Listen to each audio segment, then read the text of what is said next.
This video is sponsored by my favorite website creator, Squarespace, the best place to go when you want to get a domain or create a gorgeous website or an online store. Love. Let's talk about it. Just what the hell is going on with relationships? David and I had a bit of a weird experience at a wedding we went to this summer. Don't get me wrong, the wedding was lovely and very romantic, and the bride and groom looked very, very smart and charming indeed.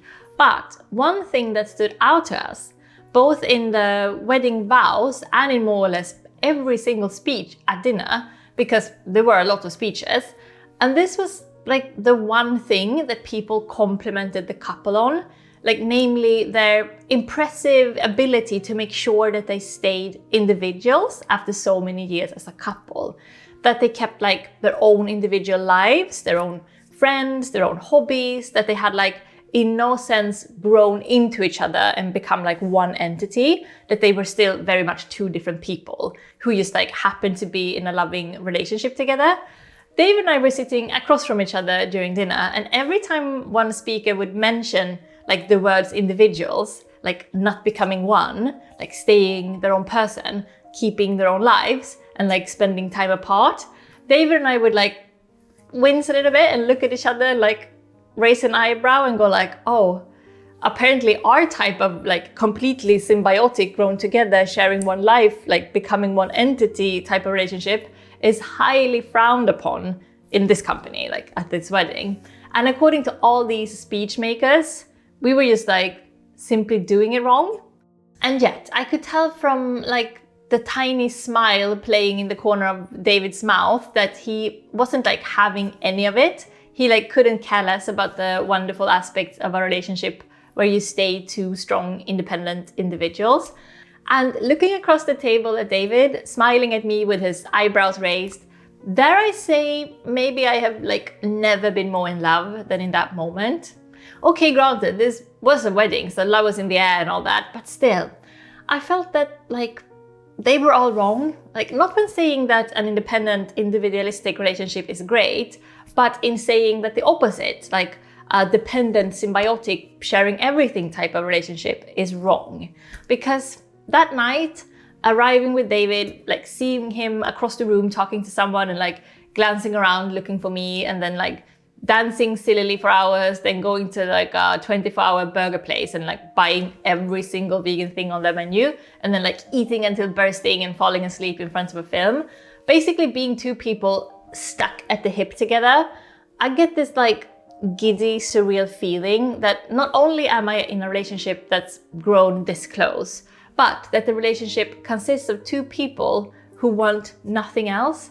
Like we are the same, David and I, in that we want to be as utterly close as we can be and spend as many minutes of our lives together as possible. I am the first to admit it. I am not an independent woman. I am a deeply dependent woman. And if David would step to the side, I would fall flat. And like the same for him. I'll happily admit that. So what's the point with this, for me, quite uncharacteristically sentimental and soppy wedding story? I guess that like being together with David for 19 years and like seeing our friends find partners and sometimes stay with partners and sometimes break up with partners is this. There are different types of loving, working relationships. There is no wrong type. It doesn't matter if you're like opposites who attract or if you are best friend soulmates with like zero mystique. I think there are only two things that truly matter to make a relationship work. I mean, besides that you love each other, but that goes without saying.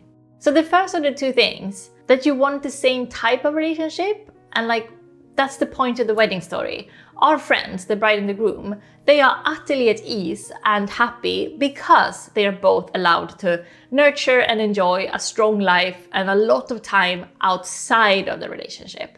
Without this, they would feel smothered and claustrophobic, like the relationship was slowly draining them, because that's the sort of people they are. For David and me, it's the opposite. We both want and need a relationship where we're always each other's first priority and where we get to spend a lot of time together, more or less all of our time together, feeling like we are like completely involved in each other's passions and projects and friendships, because that's how we are as people. But I mean, let's be realistic. How easy is it to find someone and to fall in love with someone who is positioned at the exact same level as you are on the independent symbiotic scale? Not easy at all. I've only had one serious previous relationship, and he was much more of a, independent type than me, with catastrophic results. So I'm not saying a relationship with this difference can't work, but I am saying it will naturally be much more difficult and demand that both people are dedicated to making sure that the other one is getting what they need, whether it be more time together or more time apart. So a balancing act then, but not impossible. The second thing I find the most important for a long-term relationship to work, and that I have unfortunately seen so many times isn't there, is respect, especially in arguments. I mean, don't get me wrong, David and I argue. We work together and sleep together and hang out together and shower together non-stop. Of course, we will bicker and have our differences. That's the reality of a close relationship, of course.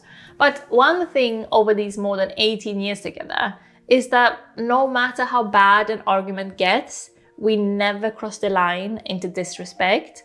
No name callings, no kicking where it hurts, no below belt cruelty. In fact, no cruelty, period.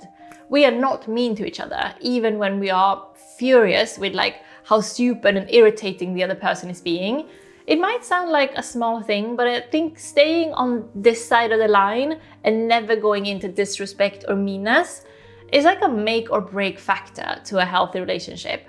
And I'm sorry, but I do feel that if it isn't there, if instead there is the belittling and name calling and the kicking where it hurts, that's not a healthy relationship. The other part of this respect thing, in my opinion, besides how we behave in arguments, is what maybe we could call loyalty, keeping each other's secrets, honoring honesty, and of course, no infidelity ever. And I think, if I do transgress, if I don't know, accidentally share one of David's secrets, or if maybe I'm a bit too flirty with someone I meet, I feel the urge to immediately come clean and apologize. Not that I have to really, because David is remarkably unjealous, and he knows if I tell someone something that he finds too private, that he knows that I'm not doing it on purpose. So it's not for his sake really that I apologize, but it's for my own sake of honoring our trust and our view of complete honesty in the relationship. Does that make sense? If David would tell me someone flirted with him and maybe he went a bit along with it, I would be babe, have fun, get flattered, you know what I mean? Because I think that both of us are so ridiculously unjealous. That's a result of what I'm talking about, the honesty and the respect and the loyalty. So neither of us has ever crossed that line to make the other person lose trust. Not that we're perfect, obviously, we can behave badly and mess up too, but I think the core of it is that I fully believe with all my heart that David would never do anything to hurt me or disrespect me or belittle me on purpose, and vice versa. So it's easy to forgive someone for their faults in a relationship when you have this deep in your core trust that they are in your corner, that they mean well and would never hurt you on purpose. Of course, there are a million other things that can go wrong in a relationship, but I believe that if you have love and you have respect, and if you give each other the time away or the time together that the other person needs, you're pretty fucking solid. Have you also heard this fact that the number one reason for divorce is money? I don't believe that. I think that if you're filling out a questionnaire on why your marriage didn't work, it's easy to fill in money, since it does seem to be something that a lot of people and couples disagree on. But I'm not sure I'm buying that it's the core issue. It feels more like a symptom, you know what I mean?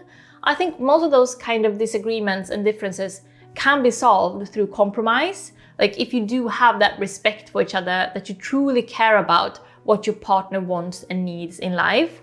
Yes, those differences can suck, but I don't think that they're insurmountable. Or what do you think? Your last failed relationship, what would you say was the core reason for the breakup? I'm quite curious now. And also, I'm even more curious to hear if you agree with me that there are no right or wrong types of relationships, and that respect and not crossing the line into meanness is as important as I think it is. I mean, I'm sure many of you are happily single and have no wish to be in a relationship at all, but if you do, What would that relationship look like? Like mine or David's, or like the bride and grooms that I told you about earlier. And if you're like not in a healthy relationship at the moment, no matter if it's a romantic relationship or platonic, can I just say, like, my firm belief is that breaking up is underrated. Like, sticking it out, working it out is only ever a good idea if it is a relationship that deserves you, a relationship that has that deep set respect and kindness. You are worth respect and loyalty, and throwing in the towel is often an admirable thing, I think. I'm going to sign off on that. Trust, loyalty, and respect, they're not privileges, they are prerequisites. And I'm sending well wishes and warm thoughts to every one of you who are looking for that type of relationship, or if you're in one and trying to make it work. It's not always easy, is it? Now, do you want to create a beautiful site or maybe start your own blog? If so, you should definitely do it with Squarespace. Listen to this. With the new guided design system, Squarespace Blueprint, you can choose from professionally curated layouts and styling options to make a unique online presence from the ground up. Squarespace is also amazing with blogging tools to share your stories, photos and videos to make it easy to reach your audience. You can also auto-post your content to Twitter, Facebook or Tumblr. And they have great traffic analytics so that you can see how many people are visiting your site, how long they're staying for, where they're coming from and what they're interested in, like dating or books or maybe fashion, for example. So what are you waiting for? Go get your free trial today at squarespace.com. And when you're ready to launch, go to squarespace.com/gingermustard to get 10% off your first purchase of a website or domain. That is a good deal. Thank you so much to Squarespace, and thank you so much for, letting me speak my mind here for a bit, and see you very, very soon, I hope. Okay, bye.